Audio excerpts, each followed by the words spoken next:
बहुत पुरानी बात है। अकलपुर गांव में मंगरू नाम का एक किसान अपने परिवार के साथ रहता था। मंगरू के परिवार में उसकी बीवी और 2 बच्चे थे। मंगरू अपने शरारतों के लिए पूरे गांव में बदनाम था। एक दिन उसने अपनी शरारत के चक्कर में रास्ते से जा रही बुढ़िया को पीछे से टोकते हुए कहा, ए दादी, तुम्हारे नींबू नीचे गिर गए। बेटा, मेरे पास तो नींबू है ही नहीं। तुझे शर्म नहीं आती एक बुढ़िया से ऐसी बात करते हुए? इतना कहकर बुढ़िया मंगलू को भला बुरा कहने लगती है, जिसके बाद दोनों के बीच वाद विवाद शुरू हो जाता है और जल्दी ही उनका बात विवाद हाथापाई में बदल जाता है। जिसके बाद ये लड़ाई सरपंच के पास पहुंच जाती है। गांव के सरपंच का नाम हग्गू लाल था, जो अपने बेहतरीन फैसलों के लिए पूरे गांव में चर्चित था। इसलिए बुढ़िया को मंगरू सरपंच से पूरी घटना का जिक्र करता है, जिसे सुनकर सरपंच थोड़ा सोच विचार करके बुढ़िया के पक्ष में अपना फैसला सुनाता है। जिसके बाद मंगरू सरपंच से भी बहस करना शुरू कर देता है। हमको तो लगता है ये सरपंच बुढ़िया से मिला हुआ है। मंगरू, ये तू क्या बोल रहा है? मैंने बिल्कुल सही फैसला सुनाया है। तू शांत हो जा, वरना ये तेरे लिए अच्छा नहीं होगा। अच्छा तो वैसे भी नहीं होगा। जिस सरपंच का नाम ही हग्गू हो, वो इंसाफ की जगह हगेगा नहीं तो और क्या करेगा। बस बहुत हुआ। इतना कहकर सरपंच मंगरू को गांव से निकलने की सजा सुनाता है। ये सुनकर मंगरू कहता है, अरे जा, तेरे कहने से मैं इस गांव को नहीं छोड़ने वाला। जो करना है कर ले। इतना कहकर मंगरू वहाँ से मुंह बनाकर चला जाता है। धीरे धीरे दिन बीतने लगता है और एक दिन फिर मंगरू उस बुढ़िया को रास्ते से जाता हुआ देखता है।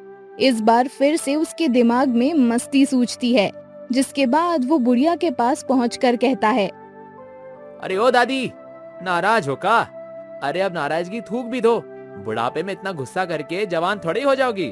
जाके अपनी माँ को जवान करना मुंह झौसे, नहीं तो तेरी आरती यही चप्पल से उतारूंगी। अच्छा ठीक है, जा रहा हूँ, मगर जाने से पहले एक शायरी तो सुन लो। मैंने खास तुम्हारे लिए लिखी है। निकलता है या फिर से तुझे सरपंच के पास लेकर चलूं? बस एक शायरी की तो बात है, सुन लो। शौक नवाबी चाल मस्तानी, शौक नवाबी चाल मस्तानी, बुढ़िया की जवानी थू मुंह से निकल गई। मंगरू की ऊट पटांग शायरी सुनकर बुढ़िया का पारा 7वें आसमान पर चढ़ जाता है। जिसके बाद वो एक हाथ से मंगरू का कान पकड़ती है और दूसरे हाथ से चाटा बरसाने लगती है। क्या कहा तूने? ये ले। अरे अरे दादी रुको, तुम तो छोटी सी बात पर तमतमा उठी हो। इतना कहकर मंगरू कान छुड़ाकर वहाँ से भाग जाता है और घर जाकर सो जाता है। अगले दिन जब मंगरू की आंखें खुलती है तो उसे अपने घर के बाहर भीड़ की आवाज सुनाई देती है और फिर धीरे धीरे वो आवाज मंगरू के गेट पर पहुंचकर जोर जोर से दरवाजा पीटने लगती है। गेट खोलो मंगरू, गेट खोलो, तुमने हद पार कर दी है। ये सुनकर मंगरू समझ जाता है कि हो ना हो ये भीड़ बुढ़िया की वजह से आई है। जिसके बाद मंगरू बिस्तर पर पड़े पड़े चिल्लाता है, अरे भाग्यवान, देखो कौन सुबह सुबह भीख मांगने आ गया। 1-2 रुपए देकर भगाओ भिखारी को। ये सुनते ही बाहर खड़ी भीड़ दरवाजा तोड़कर मंगरू के घर में घुस जाती है और मंगरू से बिना कुछ कहे ही उसे पीटने लगती है। इस भीड़ में सरपंच और बुढ़िया भी शामिल होते हैं, जो मंगरू पर अपना हाथ साफ कर रहे थे। तभी मंगरू की पत्नी वहां आ जाती है और भीड़ से कहती है, आप लोगों ने मेरे घर का दरवाजा क्यों तोड़ा और आप सभी मेरे पति को क्यों मारना चाहते हो? अपने पति से पूछो, वही तुम्हें अपनी करतूत बताएगा। अरे अरे, छोटी सी बात पर इतना गुस्सा होने की क्या जरूरत है? मैं तो मजाक कर रहा था। बोले तो एक चुटकुला सुनाकर तुम सभी के गुस्से को एक झटके में शांत कर दूं। मंगरू की इस बात को सुनकर वहाँ इकट्ठा हुई भीड़ टमाटर की तरह गुस्से से लाल हो जाती है।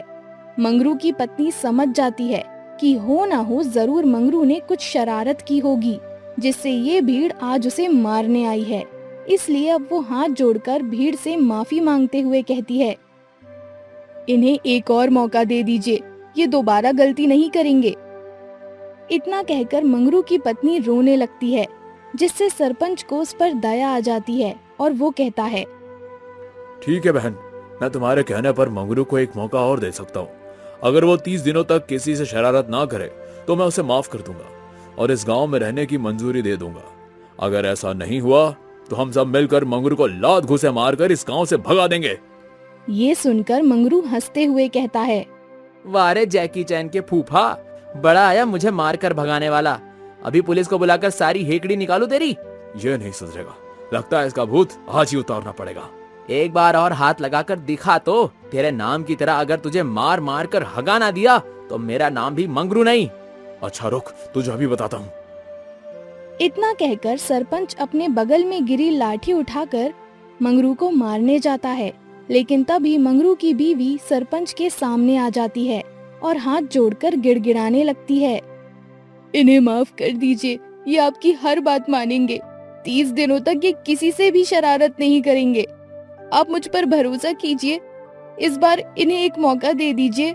ठीक है, हम सभी जा रहे हैं, पर अगर आने वाले 30 दिनों में एक भी शिकायत मंगरू की मेरे पास आई तो फिर कोई भी मंगरू को बचा नहीं पाएगा।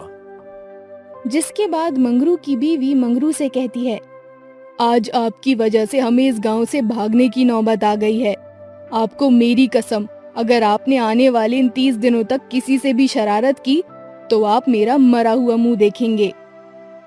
मंगरू अपनी पत्नी से बहुत प्यार करता था, इसलिए उसके मरने की बात सुनकर वो सकपका जाता है और शरारत ना करने का फैसला करता है।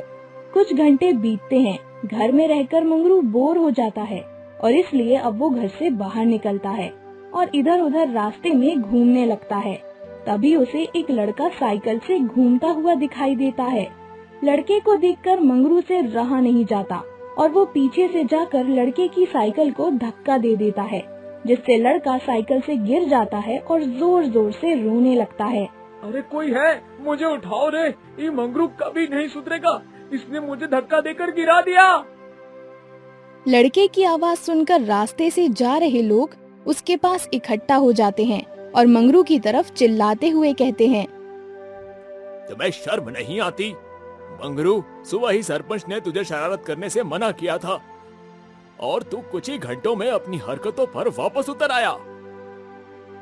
मंगरू भी लोगों के गुस्से को देखकर अपनी बीवी से किए वादे को याद करने लगता है, जिसके बाद वो बातें बनाते हुए कहता है, अरे भाई, ये तुम क्या कह रहे हो?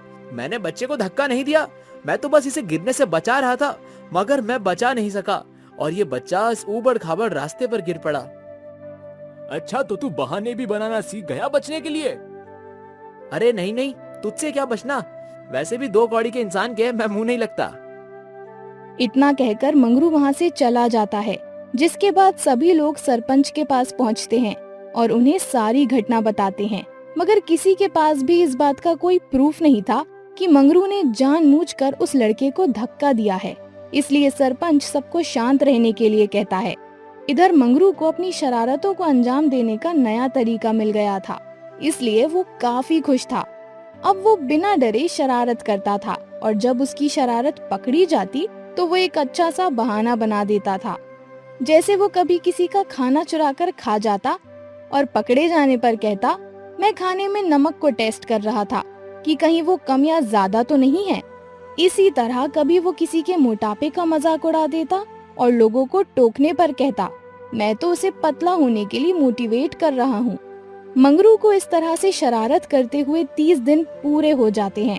अब तो वो पहले से ज्यादा शरारत करने लगा था, जिस वजह से सरपंच के पास भी उसकी बहुत सारी शिकायतें आने लगी थी। मगर सरपंच मंगरू पर अभी भी उंगली नहीं उठा पा रहा था, क्योंकि मंगरू के पास खुद को बचाने का हर बार एक अच्छा बहाना रहता था। इसलिए सरपंच मंगरू को सबक सिखाने का पूरा मन बना लेता है और अपने एक बुजुर्ग दोस्त को मिलने के लिए अपने घर बुलाता है, जहां वो मंगरू के विषय में उसे पूरी बात बताता है। सरपंच का दोस्त लूला था। वो मंगरू के बारे में सुनकर कहता है, भाई, इसमें कौन सी बड़ी बात है, मैं जवानी में शरारतों में मंगरू का भी बाप था। हाँ, इसलिए तो मैंने तुम्हें बुलाया है, ताकि तुम उसे सुधार सको। तुम चिंता मत करो, कल उसे यहीं बुला लेना और गांव वालों को भी बुला लेना, मैं उसे बातों बातों में सुधार दूंगा। अगले दिन सरपंच मंगरू और सभी गांव वालों को अपने घर पर बुलाता है, जहां सरपंच मंगरू को अपने लूले दोस्त से मिलवाता है। लूले को देखकर मंगरू की हंसी छूट जाती है। वो जोर जोर से हंसते हुए कहता है, क्या बाबा, ऐसा क्या कर दिया जो बुढ़ापे में हाथ से ही हाथ धो बैठे?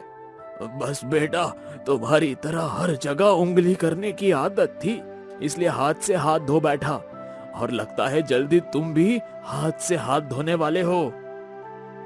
ये सुनकर भीड़ जोर जोर से हंसने लगती है, जिससे मंगरू का सिर शर्म से नीचे झुक जाता है और वो गुस्से में कहता है, अरे नहीं चाचा, मैं उंगली करके बांस नहीं लेता हूँ, पर मुझे लगता है आप जरूर बांस लेते हैं, तभी आपका यह हाल है। पर बेटा, अभी तो तुम दबाकर बांस मुझसे ले रहे हो। ये सारी ऊटपटांग बातें सुनकर गांव वाले फिर से जोर जोर से हंसने लगते हैं, जिससे मंगरू गुस्से में तमतमाते हुए कहता है, वैसे बाबा, कब्र की उम्र में सब्र की बातें करो तो बेहतर होगा। ऐसे अपशब्द कहीं तुम्हें जल्दी ऊपर का टिकट ना दिलवा दे। अरे बेटा, मेरा अपशब्द अब तक तुमने सुना नहीं है। अभी तो मैं बस ऊपर ऊपर से तुम्हें टटोल रहा हूँ, वरना मंगरू को भंगरू बनाने में कितना ही समय लगता है। भीड़ इन दोनों की बातें सुनकर हंस हंस कर पागल हो रही थी और मंगरू को अब अपने ऊपर ही शर्म भी आने लगी थी, जिस वजह से वो थोड़ा सोचकर कहता है, चाचा, लगता है तुम्हें किसी ने बताया नहीं कि बूढ़ों को मंदिर में मन लगाना चाहिए। और एक तुम हो, भजन करने की उम्र में हंसी ठिठोली कर रहे हो। जाओ यहाँ से, मंदिर में जाकर घंटी बजाओ। बेटा, मंदिर तो चला जाता, मगर तुझसे बड़ा घंटा कहाँ मिलेगा बजाने के लिए। लूले की ये बात सुनते ही मंगरू उस पर कूदकर मारपीट करना शुरू कर देता है। तभी सरपंच वहाँ आकर दोनों की लड़ाई रुकवाता है और कहता है, क्या हुआ मंगरू, तुम तो दूसरों से बहुत शरारत किया करते थे, और आज जब कोई तुमसे शरारत कर रहा है तो तुमसे सहन क्यों नहीं हो रहा। मंगरू सरपंच की बातें सुनकर अपने अगल बगल देखने लगता है, जहाँ सभी लोग उसका मजाक उड़ा रहे थे। ये देखकर मंगरू को अपनी गलती का एहसास हो जाता है और वो रोते हुए कहता है, मुझे माफ कर दीजिए, मैंने आप सबके साथ बहुत शरारत की। अब मैं दोबारा कभी भी किसी के साथ शरारत नहीं करूंगा। मंगरू को रोते हुए देखकर सरपंच पूरे गांव को शांत होने के लिए कहता है और वो मंगरू से कहता है, देखा मंगरू, कितना बुरा लगता है जब कोई तुम्हारा मजाक उड़ाए। अब जब तुम इस बात को समझ चुके हो तो फिर तुम कभी भी किसी के साथ शरारत मत करना। और इसी तरह से सरपंच की बात मानकर मंगरू उस दिन के बाद से कभी किसी के साथ शरारत नहीं करता है।